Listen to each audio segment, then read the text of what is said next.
In this 7th module, we will discuss the Buddha's teachings on community. Let's first define what we mean by community. We are all members of many communities. We are born into a family, both immediate family and extended family, and we marry into another family. This is one community that we belong to. Our network of friends and coworkers make up another community. This includes the online communities that we may be involved with. Bhikkhu Bodhi calls this an intentional community because we choose to involve ourselves in this community. The Sangha is an example of an intentional community because monastics choose to be members. Finally, we are citizens of a city, of a country, and of the planet Earth. This is the largest community. Let's start with the family community. In the module on good friendship, we discuss the Sigalovada Sutta and the relationship between husband and wife. Much of that material relates to harmony within the family community. Let me share with you 3 more suttas related to harmony within the family community.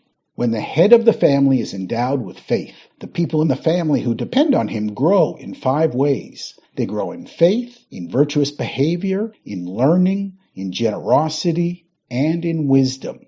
This sutta emphasizes the important role of the head of the family. The factors of faith, virtuous behavior, learning, generosity, and wisdom lead to harmony in the family. A lay follower should not engage in these 5 trades: trading in weapons, trading in living beings, trading in meat, trading in intoxicants, and trading in poisons. This is the definition of wrong livelihood for lay people. Just as you cannot expect peacefulness in your meditation if you don't maintain your sila, virtuous behavior, a family whose income relies on wrong livelihood may have problems with harmony. The layperson who seeks wealth righteously without violence, shares it and does meritorious deeds, uses their wealth without being tied to it, uses their wealth without being infatuated with it, uses their wealth without being blindly absorbed in it, uses their wealth seeing the danger in it, and understands the escape from wealth.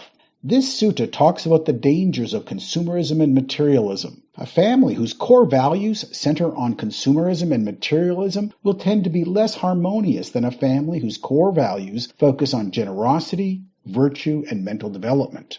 We now shift our focus to our network of friends and co-workers. We have already touched on this topic when discussing Kalyanamitta, noble friends, and the Sigalovada Sutta from the Good Friendship module, and also the suttas related to following the wise from the previous module. It is important to recognize the interrelationship between the individual and the community. As a member of the community, we have an opportunity to influence others in the community.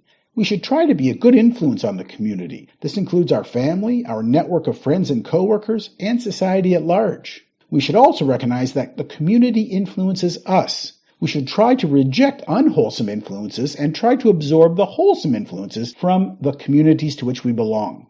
Those lacking faith come together with those lacking faith. The shameless with the shameless, those unafraid of wrongdoing with those unafraid of wrongdoing, the unlearned with the unlearned, the lazy with the lazy, the muddle-minded with the muddle-minded, and the unwise with the unwise. There's an English saying, birds of a feather flock together. As mentioned in the last module, it's always best to associate with the wise. In a series of suttas, the Buddha classified communities as one of 2 types: shallow and deep, divided and harmonious, inferior and foremost, noble and ignoble, dregs and cream, trained in vain talk and trained in interrogation, values worldly things and values the good Dhamma, unrighteous and righteous. Now, the Buddha was talking about monastic communities, but the same principles can be applied to any kind of community. If you find yourself involved in a negative community, you can try to influence the community to become better, or you can withdraw yourself from the community. If it's not possible to influence or withdraw, then equanimity may be the best approach. In this sutta, the Buddha explained how in former lives he made himself beloved through the 4 qualities that bond people in unity: giving, friendly speech, helpful actions, and impartiality. So if you want to increase the harmony within your network of friends and coworkers, you should be generous, practice friendly speech, be helpful, and be impartial. Impartial means not reacting with strong negative or positive emotions, being equanimous. Let's now look at the Sangha, the community of monks. To ensure that the Dhamma was passed along to future generations, the Buddha organized a community of monks.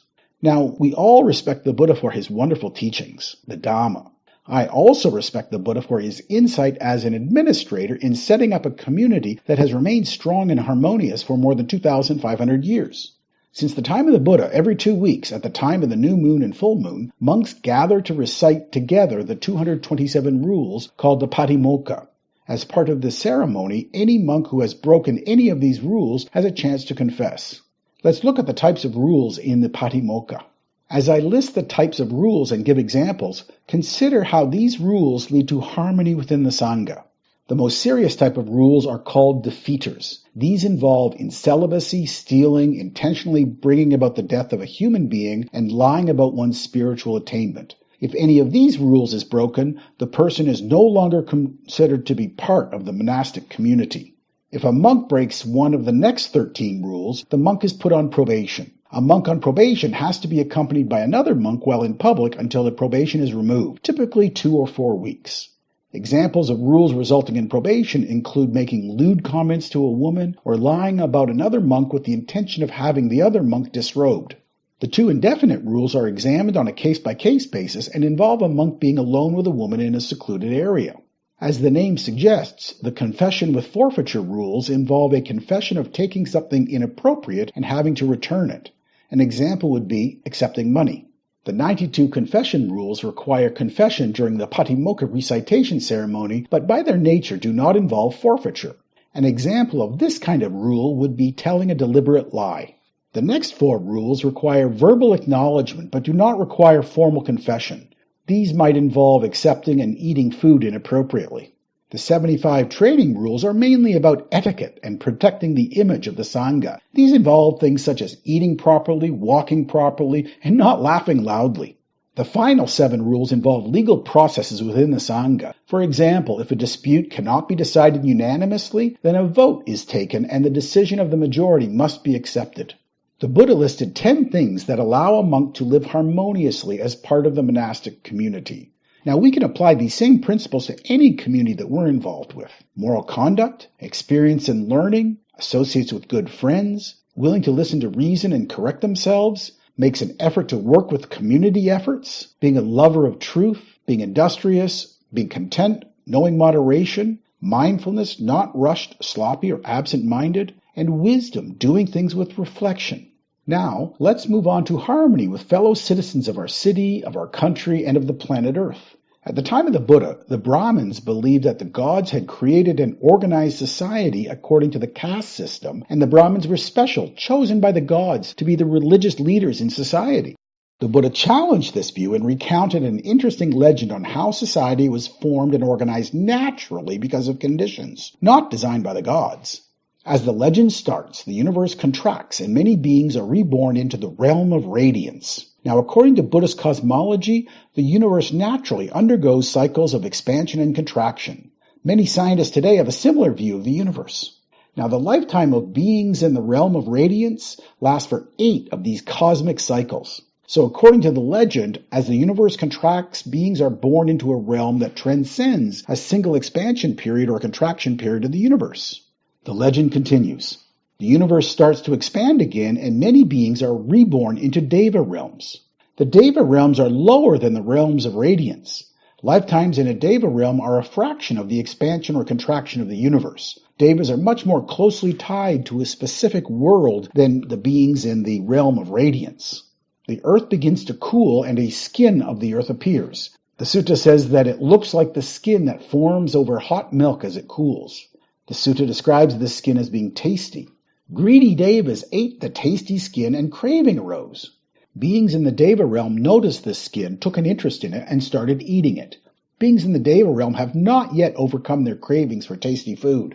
After devas devoured the skin, fungus and mushrooms appeared, and the devas ate the fungus and mushrooms. As devas devoured the fungus and mushrooms, plants and rice appeared. The devas started to eat this food as well. As devas ate more food, their bodies became coarser. Some were more beautiful and became arrogant.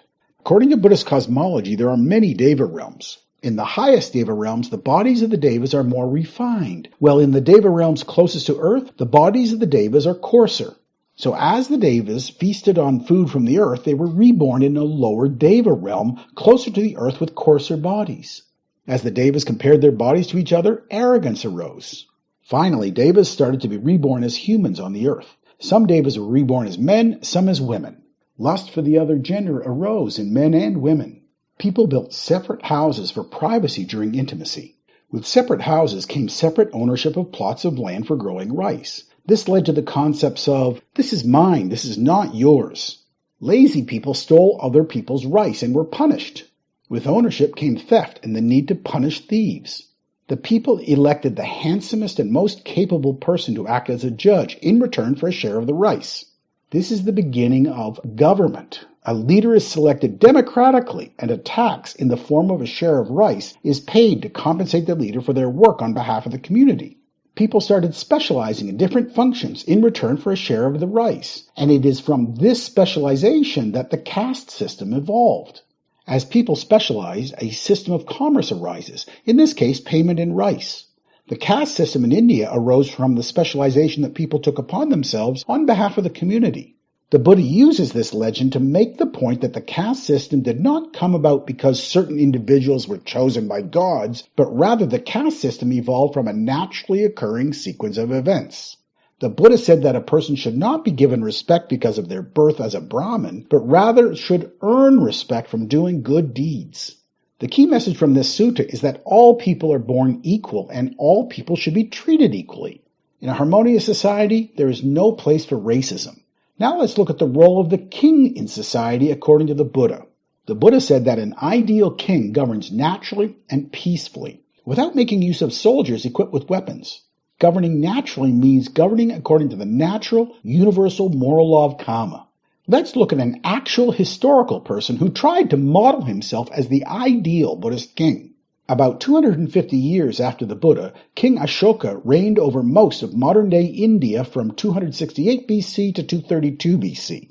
There are many stories about him in later Buddhist literature, but we also know many things about him from archaeological evidence. King Ashoka left many carved messages in caves, on large rocks, and on specially constructed pillars.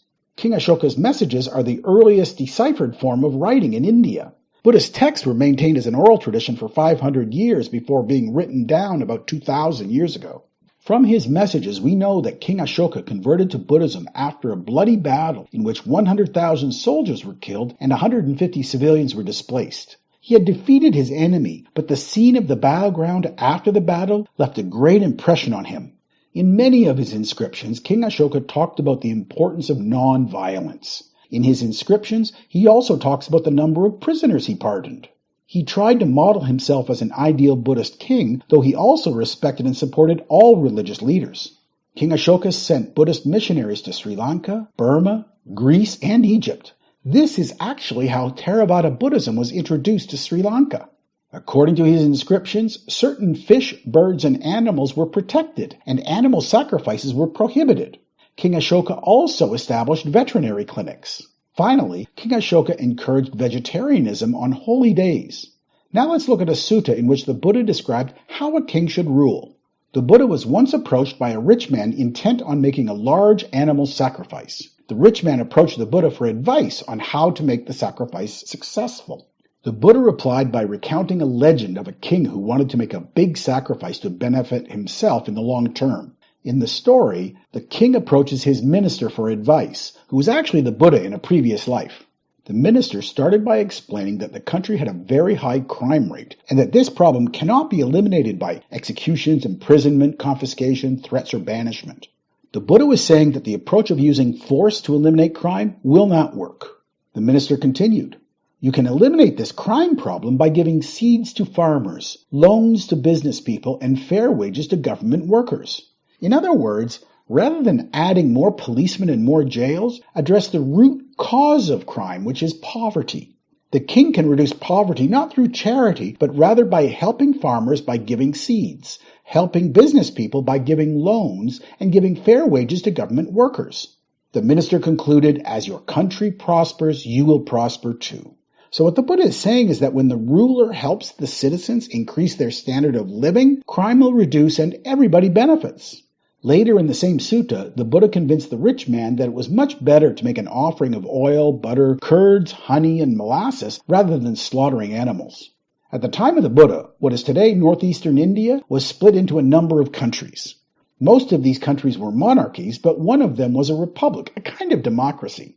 The people of this country approached the Buddha and asked how to ensure the non-decline of their country.